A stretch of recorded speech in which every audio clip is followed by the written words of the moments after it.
This video is brought to you by my generous backers over on Patreon. If you'd like to support the channel and get cool perks like access to the Discord, seeing the videos a week before anyone else, or exclusive Patreon only gameplays, then feel free to check out my Patreon. The link's in the description below.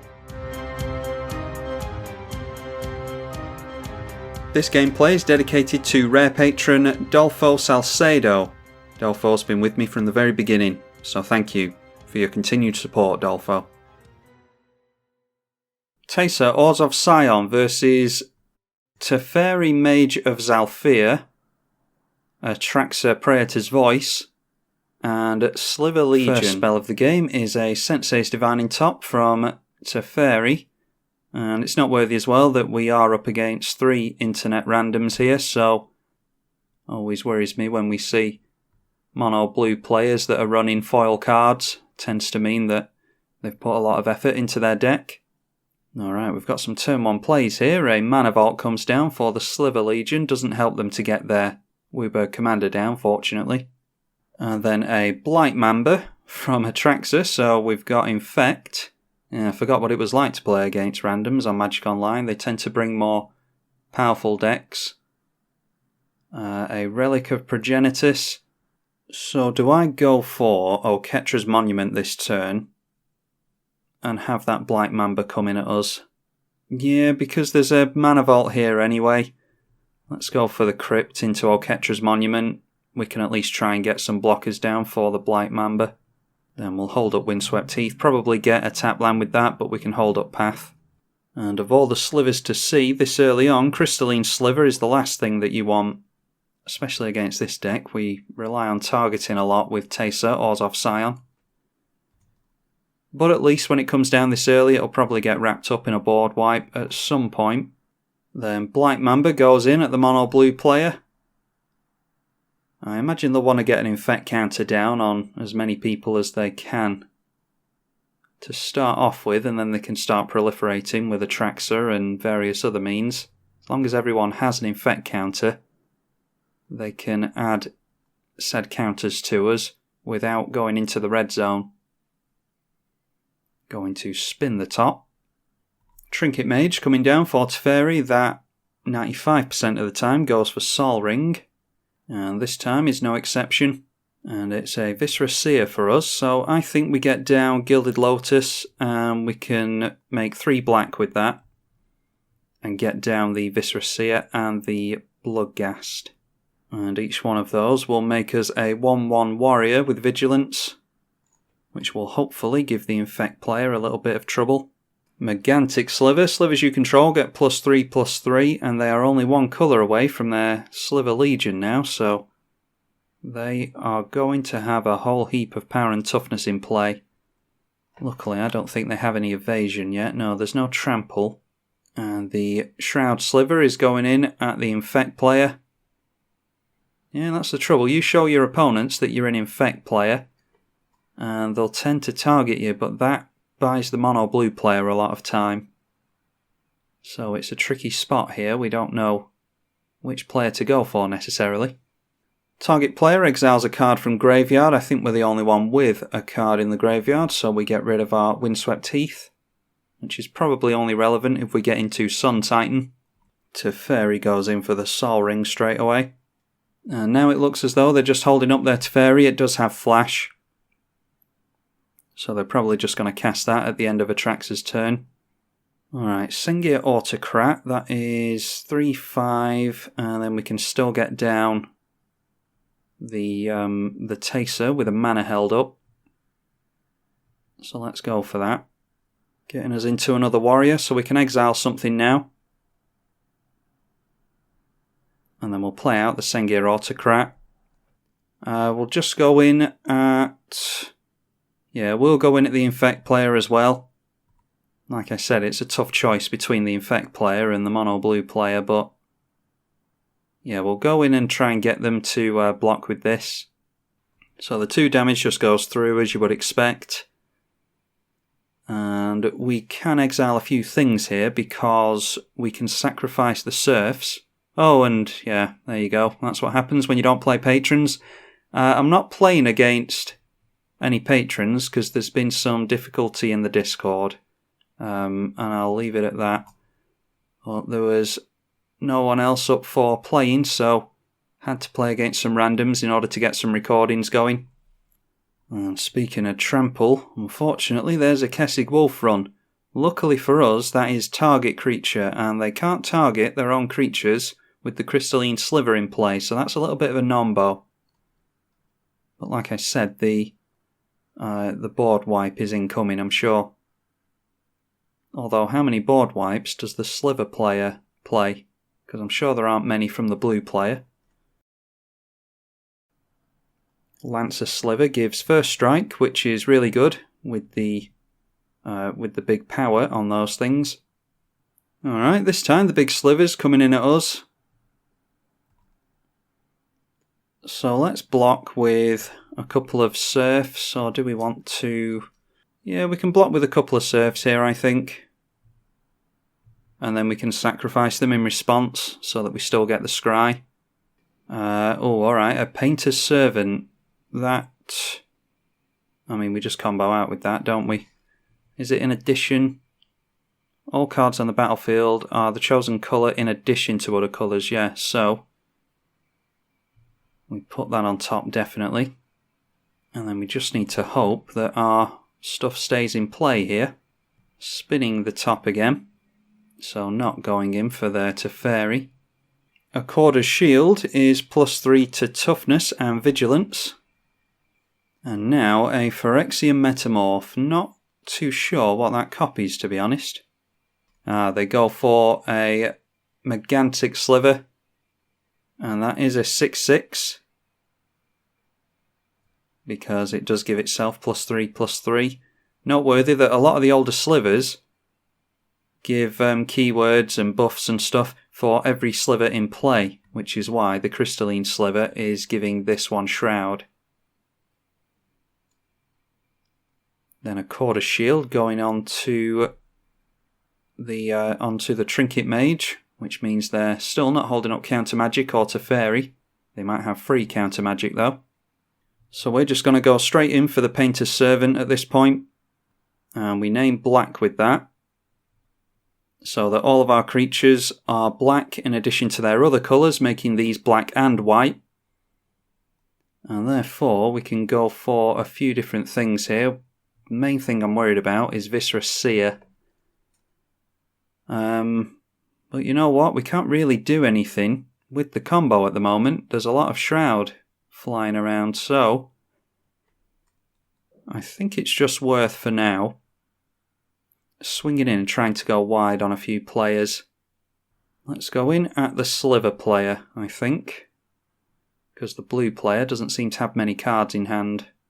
Blocking the Bloodghast with the first strike Sliver. That'll come back easily enough, so we're not worried about that. Oh, and I could have scryed in response to that. We're going to get a lot of scry going, so I'm not too worried, like I said, but should have scryed in response to that, really. Oh, and I forgot all about the Relic of Progenitus, so that gets rid of the Bloodghast.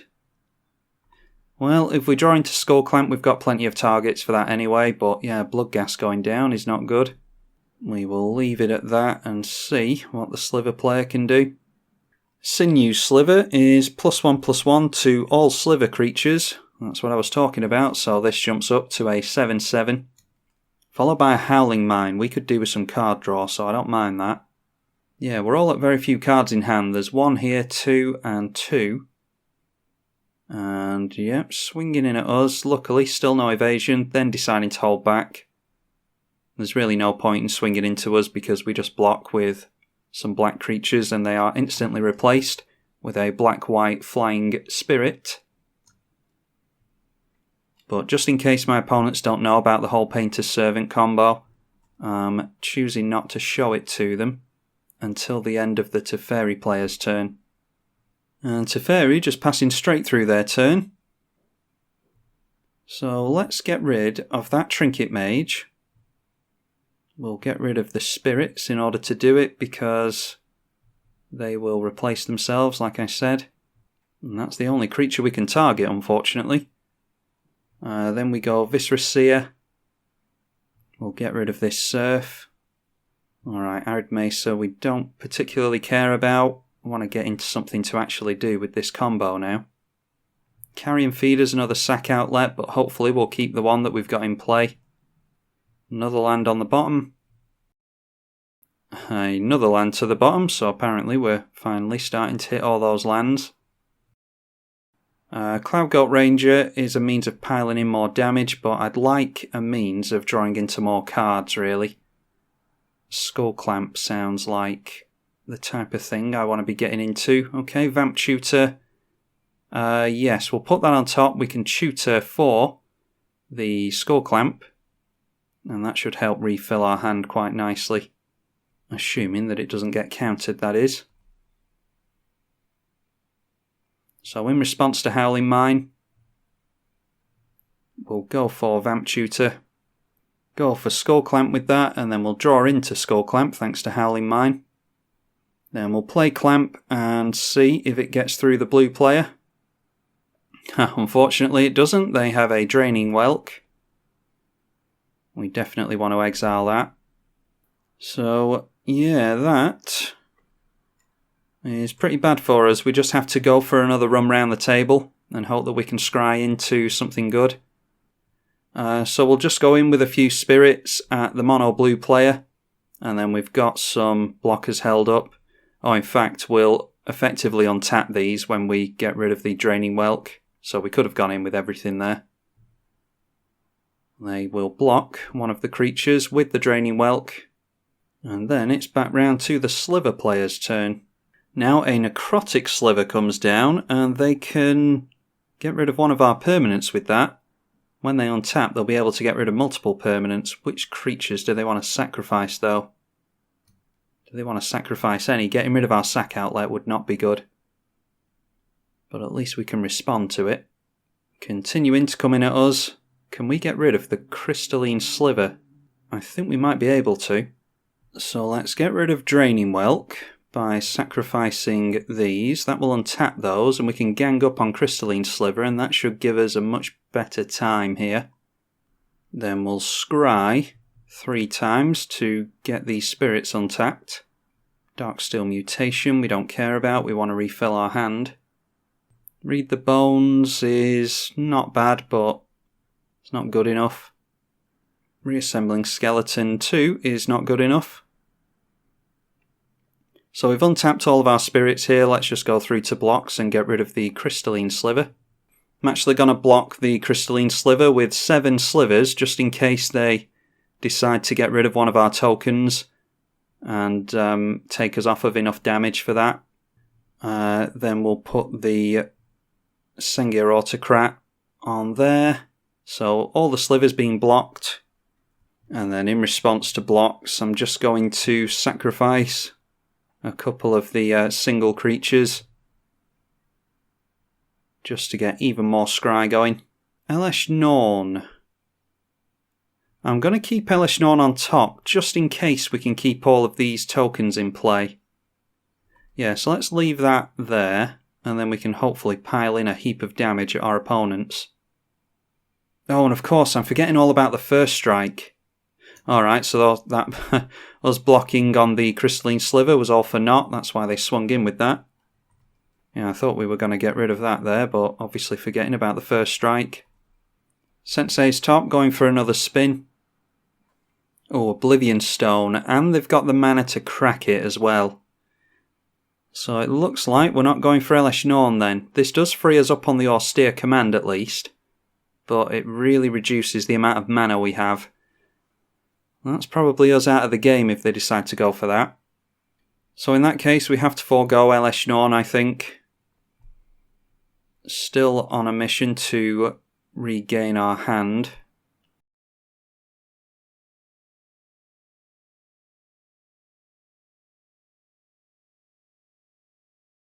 As much as I hate to do it, I think I have to put land tax on top here because we're about to get all of our mana blown up. So yeah, we'll put land tax on top there. At least we won't be taking bolts to Mana Crypt anymore. And the problem is we have to keep... there we go, they might be going for it now. I was going to say we have to keep the land tax in hand so that it doesn't get wrapped up in the Oblivion Stone, but if they're going for it now, which they may do to save themselves some damage, then we can play the land tax out this turn. Okay, exiling all cards from all graveyards and drawing a card, they might as well if they're setting up O-Stone. So, going after Sun Titan to get the Skull Clamp out is not going to work. And there is the Oblivion Stone. So we're going to get into land tax. And then we'll draw into another card off of Howling Mine. Let's just float some mana for the sake of it. We'll at least end the turn with a lot of spirits in play, because all of these are black, all these creatures. And it's noteworthy that Necrotic Sliver may be getting activated here, and they can destroy lands with that. So let's see how much we've been annoying our opponents with Teysa. They may well go after one of our lands, even though we've only got 3. And deciding against it, they just wanted to hold up the mana apparently. So luckily we keep our 3 lands. And then there's nothing to do with the floating mana. So we'll just go through and... oh, of course, the Howling Mine gets wrapped up in that as well. I had it in my head that it would leave colourless stuff in play. But then at the same time knew that our rocks were getting blown up. Yeah, I don't know where my head was there with that. Anyway, we'll get down the land tax and hold up the Path to Exile and pass it over to our opponents. An Omen Machine from our opponent, that's a combo piece. Players can't draw cards. At the beginning of each player's draw step, that player exiles card off the top of the library. If it's a land, they put it onto the battlefield. Otherwise, they cast it without paying the mana cost. Let's see what obnoxious stuff the blue player has in their deck. A Morphling. Well, that's not terrible. And they go in for the Sensei's Divining Top into their commander. And then we're going to fill our hand up with a swamp and a couple of plains, I think. If we have our Godless Shrine blown up, then it switches off the Tainted Field. So we definitely want a basic swamp in play. Then we get something off of the Omen Machine. And it is a Raise the Alarm, which is not superb, but it's better than nothing. Wouldn't have minded a land there, to be honest, because then we could have gotten down our commander again. Anyway, going to turn everything sideways, our blue friend over there, because the Sliver player only has 1 card in hand. And they're going to give the Morphling flying by the looks of it, yep, so they'll only take 11 points of damage. Knocking them down to 23. Now, does Omen Machine get them into a bunch of slivers across the next few turns? Just a land by the looks of it. So we're continuing to look out against this Sliver player. So just deciding to cast the Sliver Legion, which at least comes down as a 7/7, ready for when other slivers come down off of the Omen Machine. Then Sensei's Top. Yeah, Sensei's Top along with Omen Machine is really good. So they may have played into the hands of the blue player there. This is what I was saying before. You want to get rid of an Infect player, but giving the mono blue player enough time to play is, oftentimes not a good thing. So they stack the top of their library, get into a Creepy Doll, which is, again, probably part of a combo. Whenever it deals combat damage to a creature, flip a coin. If you win, you destroy that creature. Then they get Vow of Flight. The enchanted creature has +2/+2 and flying and can't attack you or planeswalkers you control, so it's just +2/+2 and flying there. Land tax will continue to trigger for us. Now, fingers crossed for the Omen Machine. Hopefully we'll get something really good. Okay, just a land. Could have done with that last turn, but no worries. We've got Austere Command to get rid of the Omen Machine if we want to. We'll swing in first. I'm just going to turn everything sideways. Again at the blue player. And again, going to give the Morphling flying. Could have held back the soldiers, I suppose. Wasn't really much point in swinging in there. With the soldiers at least. But we'll get 10 points of damage through. Yeah. So we either could have played Teysa first so that we could sacrifice the soldiers and get rid of something, or not swung in with the soldiers at all. Anyway, Creepy Doll will trigger. It's already destroyed the creature that it dealt combat damage to, so not really bothered about that. We'll go in for our commander now. Reason I didn't go for it in the first main is because I wanted to see if the blue player had anything to put mana into. Yeah, and there's nothing to stop us going for exiling something now anyway. Just another land from the Omen Machine for the Sliver player. They're not having the best of luck there. They get themselves a Fungus Sliver. Whenever this creature is dealt damage, put a plus counter on it. And now they've got an 8/8 commander. Do they want to swing it in at us or not? Yeah, apparently they do. They don't seem all that threatened by the mono blue player. So I think we have to path that, to be honest. Oh no, we can't cast spells thanks to the Teferi, can we? Yeah, so that's a problem then. We could get rid of Teferi now. Or we could just take the 8. Yeah, I think we just take the 8 commander damage here. I want to keep as many creatures in play as possible to carry on going wide on the blue player. So we'll just take the 8 here. Worst case scenario, they buff it and we can exile it with the Teysa. But just deciding to give us 8 commander damage. Then a Frozen Ether. Artifacts, creatures and lands your opponents control enter tapped. Yeah, that's relevant when we're talking about our chump blockers. I think it might be time for Austere Command next turn, blowing up big creatures. Big creatures and artifacts maybe. And then we should be able to definitely get through to the blue player. Sensei's top, going well with the Omen Machine again. This time they get themselves into mind control. Do we care about mind control? We can only deal 10 damage to them next turn. That is a bit of a pain. But if we're going for Austere Command next turn anyway, we could go enchantments and big creatures. Yeah, we'll just allow them to have the Teysa, I think, so that we don't have to pay command attacks on it. We'll try and get it back with the Austere Command. Worst case scenario, we have to exile our own Teysa with Path to Exile. And deciding to hold back, so we stay at 26 life. Now let's see if we can land an Austere Command through the blue player. Omen Machine triggers, and we've got Phyrexian Altar. That's not terrible having another sack outlet in play. Nothing we can do with it, unfortunately, but it's always worth having. So let's play the Plains. That comes in tapped. Oh, actually, I thought this would have been non-basic lands. It's just lands, so we don't have Path to Exile held up. Unless we sacrifice a creature with Phyrexian Altar. So that's good that we got into that Phyrexian Altar, actually. Let's attempt the Austere Command on enchantments and big creatures. We'll blow up our own land tax, but it's done more than enough for us this game now. And the Sliver player is going to exile their own Fungus Sliver. Surprised they're not going after their commander with that. So Fungus Sliver goes into the safe haven. We get our Teysa back, their Creepy Doll is still there, so unfortunately it looks as though we're leaving the blue player in play for another turn. We could have gone 9, 10, 11, 12, yeah, we would have had to sacrifice the soldier to the Path to Exile, or to the Phyrexian Altar to play Path to Exile to get rid of that. So yeah, we weren't getting through anyway, I don't think. Let's just leave a soldier back, and we'll go in with 9 flyers. And hopefully we'll get rid of the blue player next turn.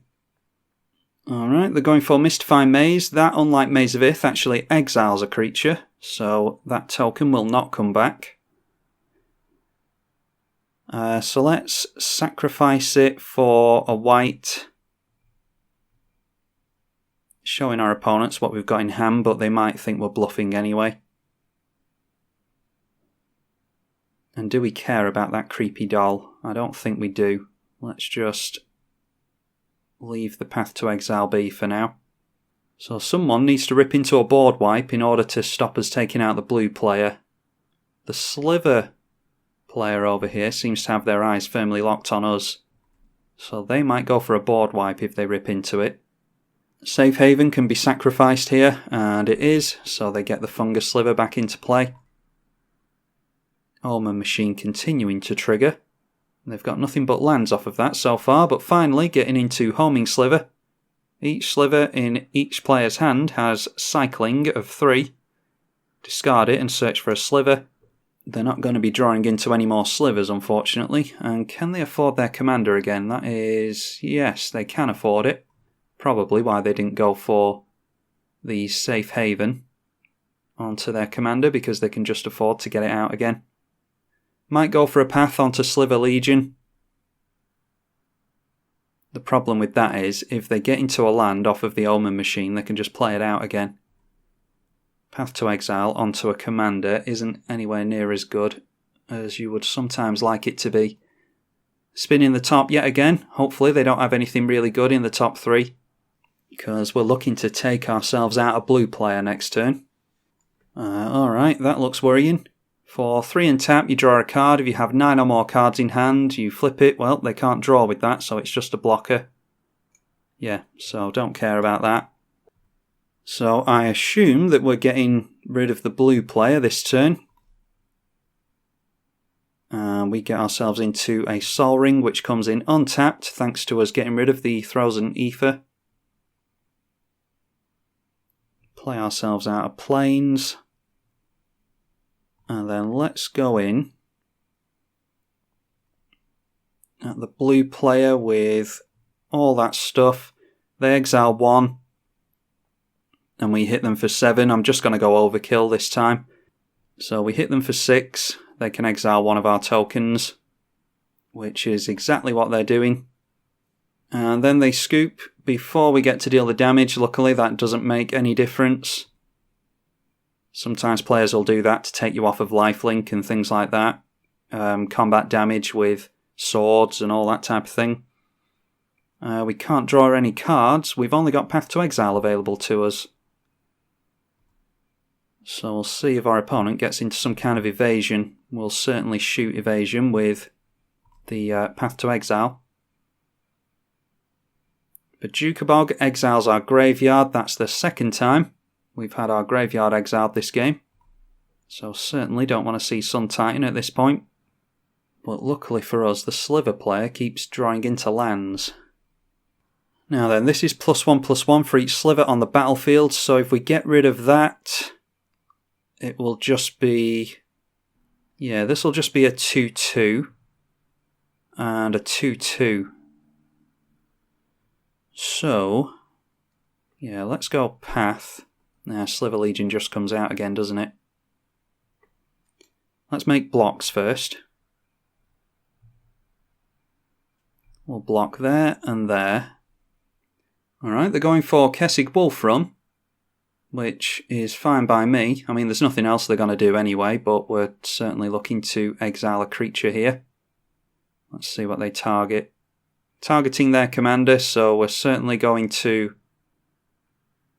yeah, I actually didn't think of the Kessig Wolfram. I would have blocked a little bit differently there, but I don't think it matters. We choose a target creature. We choose these creatures to get rid of. And then we just take a hit for 2. And there's no plus counters goes on anything because nothing is dealt damage. The way we blocked might have actually dictated what they went for with Kessig Wolfram anyway. So I don't think blocks necessarily mattered there. Okay, so still hoping for something really good off of Omen Machine. Our opponent's just gotten into a bunch of lands. Oh, that's exactly what we needed. Getting back into Elesh Norn. I think that will make short work of this game. We get rid of our opponent's creatures. Our opponent may scoop here. We swing in with everything. That's 15 and 19, so another attack next turn should get us the victory. Yeah, taking them down to 13, so our opponent needs to see a board wipe here. Looks as though they're doing the right thing and playing it out. Let's see what they get off of their machine. They get yet another land. I mean, in all fairness, our opponent could not have been more unlucky with the Omen Machine. They've gotten a heap of lands off of that thing, and they haven't really gotten into anything else. So it's good game to my opponents, they look like fun players. Unfortunately someone scooped early, but like I've said 100 times on this channel, it just happens on Magic Online. It's the reason that I set up the Discord and started playing with patrons. Unfortunately, couldn't get any patrons to play today. But yeah, hopefully you all enjoyed it anyway. I think this was a fun one. Be sure to leave it a thumbs up and subscribe if you did. I'm tribalkai on the EDH channel. Thank you for watching.